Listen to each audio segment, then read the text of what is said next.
Hi, mystery readers. I'm Alexandra Amor. This is It's a Mystery Podcast, and I'm here today with Myra Duffy. Hi, Myra. Hi there, Alexandra. How are you? I'm very well today, thank you. Good. Looks like a nice sunny day there today. Yes, at last, after a long, hard winter. Yeah, I guess it's A long, great. wet winter. Was it white?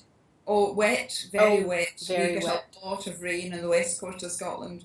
Yeah, I guess so. Yeah, I'm on the west coast of Canada, and we got a lot of rain Yes, too. So yes, very similar climates, I think. exactly. Yeah. Well, let me introduce our listeners to you. Myra Duffy is the published author of nonfiction, but she's been writing fiction for as long as she can remember, winning a national writing competition when she was 13. In the past few years, she's turned to a life of crime, fictional crime, that is. She has won a number of competitions and had short stories published in various magazines, but prefers writing novels, most notably the very successful series of cozy crime mystery novels set on the island of Bute, just off the west coast of Scotland. And so that's what we're going to talk about mostly today. And just before we jumped online, we were chatting about a very current event that's going to be woven into your newest book. So let's start at the beginning, perhaps. And maybe you can tell us a bit about Alison, your main character. Alison Cameron. I was going to say Cosgrove, but that's not right. Alison Cameron. So tell us a bit about her. She's a writer. Yes, she started out as a teacher. She, interestingly, I got into writing fiction really almost by chance. I'd always written a bit of fiction, but most of my work was non-fiction. And then a friend told me that there was an opportunity to get published, and I had something on the stocks. So I sent that off, and that's really how I started. And Alison, she kind of came fully formed. I didn't choose her name. I didn't choose anything about her. And the way I tend to work is the first line of the novel comes into my head. So with this one, the very first one where Alison appears, it's called When Old Ghosts Meet. And the very first line is 2 days before my 49th birthday, I saw a ghost. And Wow. so Alison sets off on the trail of finding this man she thought died 30 years before. And then when I started to write the full Bute novels, which are all set on Bute, she sort of came with me. So, so I didn't have a chance to escape her. And that's really how she's come along. The Buteman said of her, she's the kind of woman you would enjoy having a cup of tea with. So she's an amateur sleuth. She's not someone who is a professional in any sense. I think, to be honest, Alexandra, she's just a little bit nosy, and that's really why she gets herself into trouble. Yes. Yeah. Well, that's the best characteristic for an amateur sleuth, isn't it? I think so, probably. Yes. Yeah. So tell us about the Isle of Bute. So does Alison live there, or does she just travel there from time to time? She travels there from time to time. She spent a lot of time in the island. We have a home in the island, and she has gone there. First of all, she went there really just for a holiday. Then she went because she was asked to go in and look into something. A friend of her mother's who was in a care home there, that's in Last Ferry to Bute. And then she decided to give up teaching and become a writer. And she started writing mostly about the history of Bute and the archaeology of Bute. And because of that, the stories are kind of woven through with history and archaeology. Mm-hmm. And that's what I like to do. I like to integrate that into the novels. Yeah, I could really tell from some of the descriptions of your books that you enjoyed that, and then I saw you mentioned it somewhere on Facebook, I think. Yes, yeah. And I mean, the real island of Bute is a fascinating place. Lots of interesting architecture. I was reading about the Mount Stewart House, which is Yeah, a neo-Gothic mansion, I gather, with the first ever indoor heated pool. that's right. Yes. It's quite amazing. Of all things. Yeah, exactly. And then we were talking about this before we came online, that very recently, so we're recording this in April 2016, there was a first folio that was authenticated in the library Yes. at Mount Stewart House. So why don't you tell us a bit about that, because you're going to weave that into your next book. They always knew it was there. I mean, it's Oh, they not. did. Okay. I don't think it was really just discovered recently. But the main problem with any folio edition of Shakespeare, as you know, is the authentication, Yes. and that happened very recently. So of course that's a major event for not only Mount Stewart, for the whole island, because there's so many people. I think there were only 34 folios, Shakespeare folios originals in the world. So it's a very, very big event. So it's going to be in display over the summer. Oh. So if anyone is anywhere near, then they'll be able to come in and look at it and just get a feel for the whole Shakespeare thing in terms of the island. So it's going to be a big boost, I hope, to tourism there. I think it will be good. And I hope it will help sell more books. Yeah, that's right, right? Yeah. And so I didn't know what a first folio was, but it was a printing of I think 36 of Shakespeare's plays, printed in 1623. That's right. And as you said, there were only, how many? 34? I think there's 34 in the entire world that have been left. I mean, when you think about it, how much we have in terms of books, physical books, and how few they had then, and how difficult it was to do. It's amazing that 34 have survived. So I'm trying to weave that little bit into the new one, which is called Bad Blood at Rothesay Castle.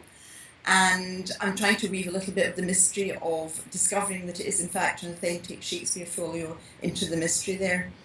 So that's something different, something just to try to be a bit current, and also to be a bit of encouragement in terms of the island. Yes, yeah. And I mean, it must be so fun to try to weave something like that into your...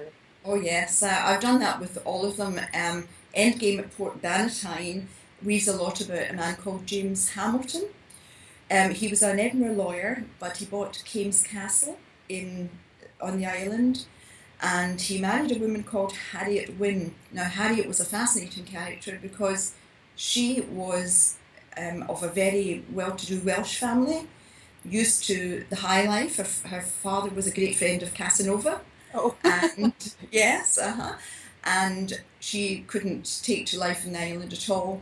So the story is that while she was in Edinburgh disporting herself, being painted by Raeburn, her poor husband was selling the bedroom furniture in order to make ends meet. Oh no. So I've woven all that into Endgame, where they're making a film about the life of James Hamilton. And of course there are a couple of deaths in that as well. Yes, yeah, of course.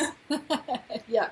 So the island must mean a lot to you. I write, a couple of my series are set on islands here in British Columbia as well. And so what is it about the island that attracted you? And you said that Alison kind of followed you there. So did you have the idea to write books on the island and then she came along with that, or how did that work out? Well, the first island one, which is the house at Ettrick Bay, I was walking along just along the sands at Ettrick Bay one night with my husband, and I thought, now what if there had been a big Victorian mansion here and something had happened? And that was how that one first started. And Alison sort of came along with that because she was a character I'd developed a bit already, and so I knew quite a lot about her, and I thought, she could come here, she could do the exploration. And I think that's one of the things which is quite important, to know your character really well, and to feel that you understand a lot about her. And I also wanted to make her an amateur because the police procedurals are quite tricky, and particularly in terms of the details. Whereas if you have an amateur sleuth, it's slightly easier, I think, to hand things over to the police. Although the police in the island have been very, very helpful, if a bit bemused by what's going on. I've got to say that I don't know what you know about Bute. In the 1950s, 40s, 50s, Bute was one of the most important islands in terms of holidays for people in the west of Scotland. Oh, okay. Yes, and it was called going down the water, and lots of boats sailed from the Broomlaw, sailed from Glasgow right down to Bute. Lots of people spent time there. It was also an island where a lot of personnel were billeted during the Second World War, and you may be interested to know that the pavilion, which features in Last Dance at the Rothesay Pavilion, the Canadian barn dance, which is a very famous dance, as you know, was actually invented there by Canadian soldiers who were stationed on the island. Wow, fantastic. So There's quite a lot that it has gone on. The history is interesting. The geography is really interesting. Um, the Highland fault line, that's the line that divides the south of Scotland from the north, runs right through the centre of the island. Yeah. So there's lots going on, lots to weave into the books, and I find that fascinating. The backgrounds is fascinating. The trouble is, Alexandra, you've got to be very careful not to let the research take over. Yes, that's right. I totally agree. I mean, even I just went onto the Wikipedia page for the island this morning, Yes. just to learn a little bit more about it. And yeah, that fault line is very interesting. So the island is kind of divided in half. There's sort of the northern Yes. half above the fault line and the lower half. And the Yeah. northern half is much less populated, I That's gather. right. Yes. And it's much more hilly, mountainous, kind of. Yes. Okay. Yes. And then the lower part is farmed, so it's flatter. Yes. Okay. Yeah. So we have, I mean, it's very nice, lovely beaches and really, really very secluded. It's very quiet.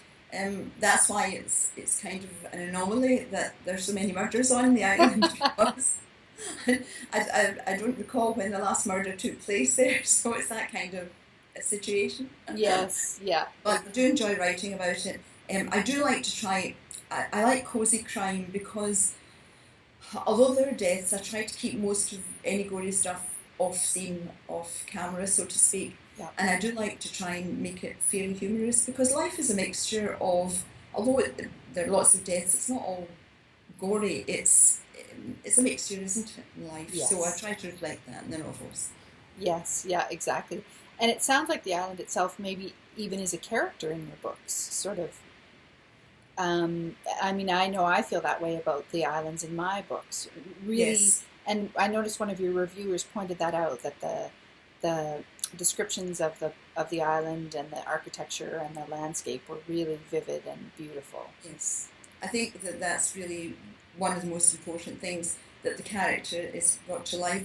And interesting, I've had a lot of response from people who perhaps went there years ago, quite a number of centuries, that since reading the books they've gone back to the island. So I feel I'm doing my bit for the Bute Tourist Board as well as everything else. Yes, yeah, I was going to say. And I mean, But I'm very lucky. I'm also very lucky because I've got a lot of support in the island. I was The going to Bute, ask that, yeah. yes, which is a local newspaper. It has been terrific about doing reviews and supporting. I've got some outlets in the island, particularly the Print Point, which is a small bookshop, and they have been terrific about hosting events. And Wow. so I feel very happy and very grateful that I've had all that kind of support as well. Yeah, that's lovely, amazing. Well, I bet the locals feel kind of proud, that someone's writing about their place. I would. Yes, well, I hope so. I hope so. Let's see. I've got my fingers crossed on that one. Yes, yeah, exactly. So, why don't you tell us a little bit about the next book? You've mentioned a little bit, but tell us a Yeah. bit more. So, it's called Bad Blood At at Rothsay. Rothsay Castle, Yes. and you're going to weave in the first folio stuff. Yes. So, what's Alison up to in that book? Well, Alison has been called to the island because a party of American tourists are visiting the castle. They're on the island for a while, and her friend has said, well, I don't know how much you know about it, but Rothsay Castle was the home of the Stuarts, who were the High Stewards of Scotland, and Okay. that's where the name Stuart comes from. So this party are all Stuarts, and Alison has been asked by her friend Susie, who is now living in California, to go to the island and to write a little bit about the Stuart history and try and discover if any of these Stuarts are related to any of the important Stuarts, like Bonnie Prince Charlie or Mary Queen of Scots. So hopefully that makes it a little bit humorous, but of course someone is found dead in the dungeon of the castle. I would love to tell you how it ends, but I don't know yet. That's great. If you're surprised, then your readers will be Yes. surprised, right? I hope Yes. so. Yes, yeah.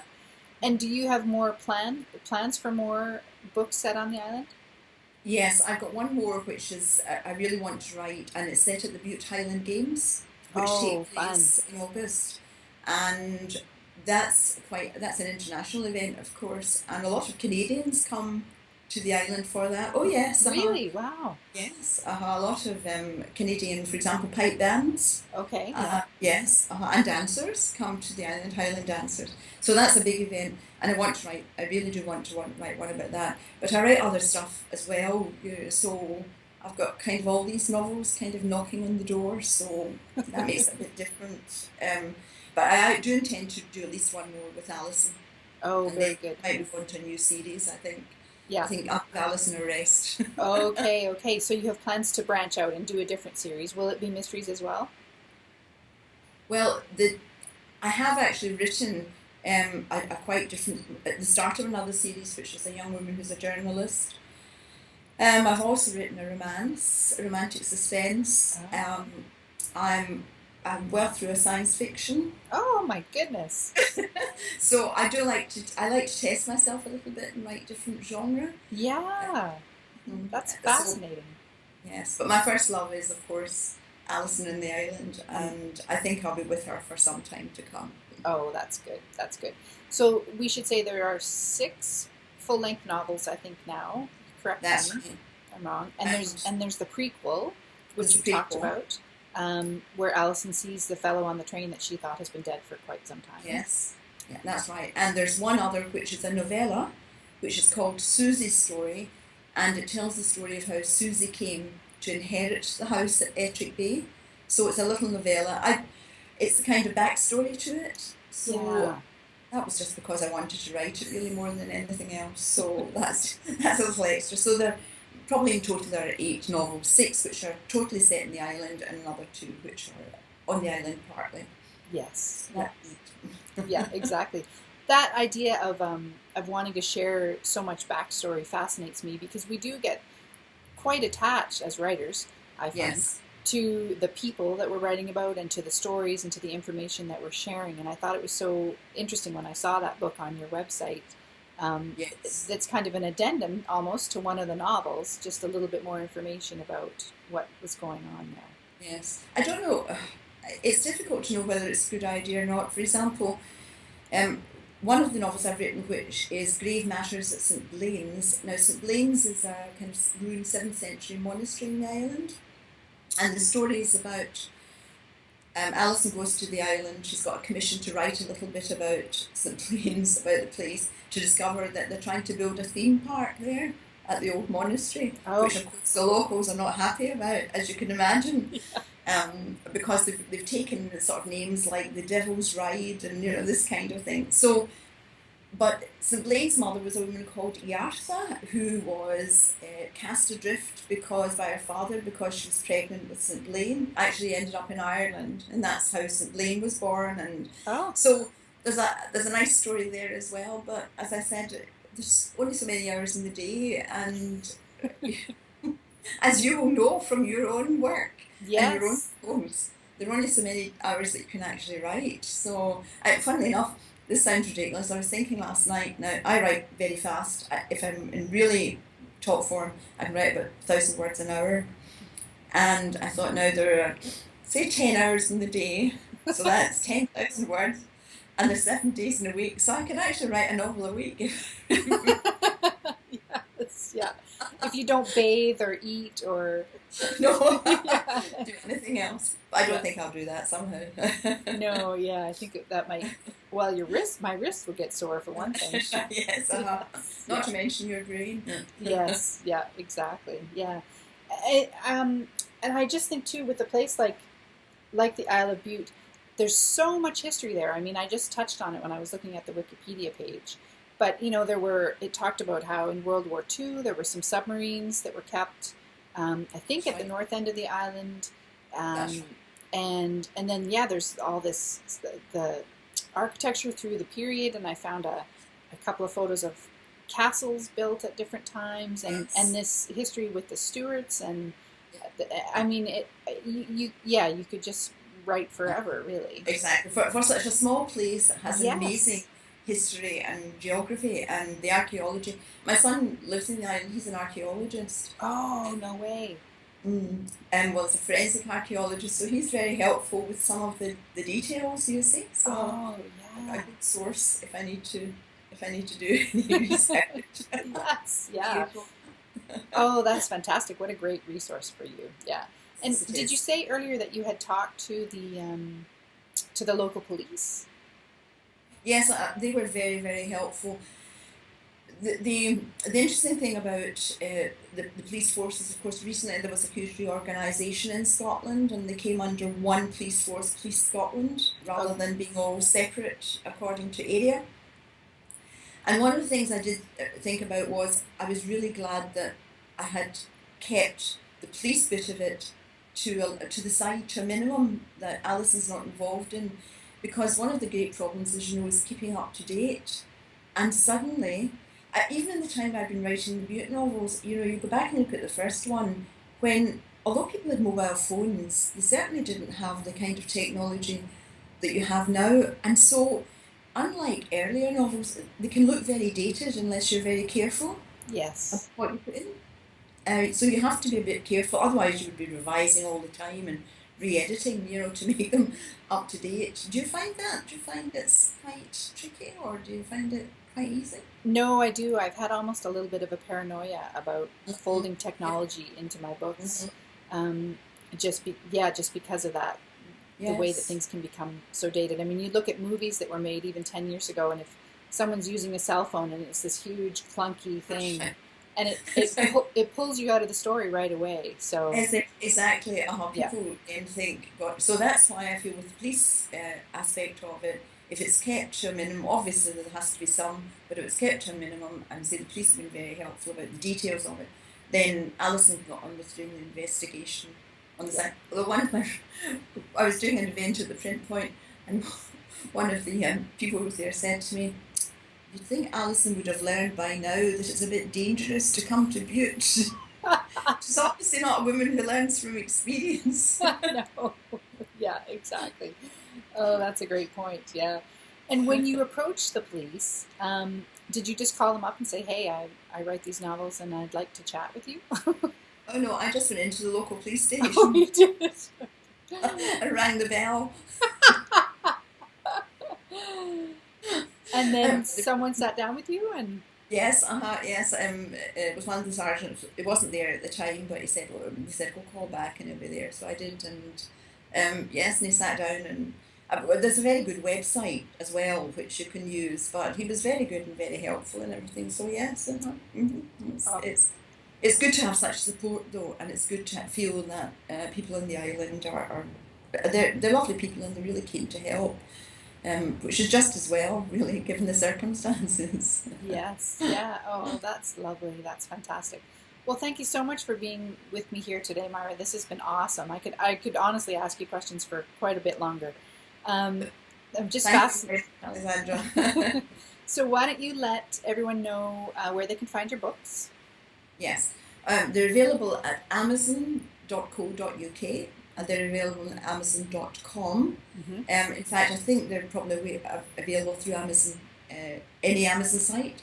They're also, most of them are on Kindle, so you can get the ebook version. Okay. You can also order them through local stores.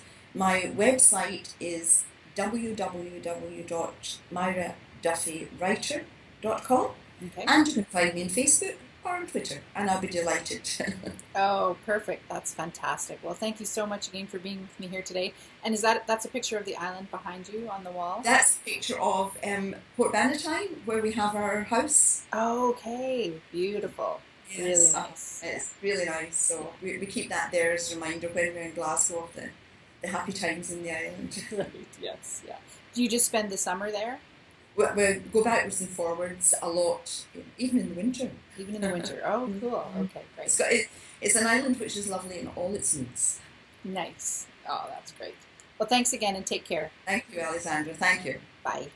Bye.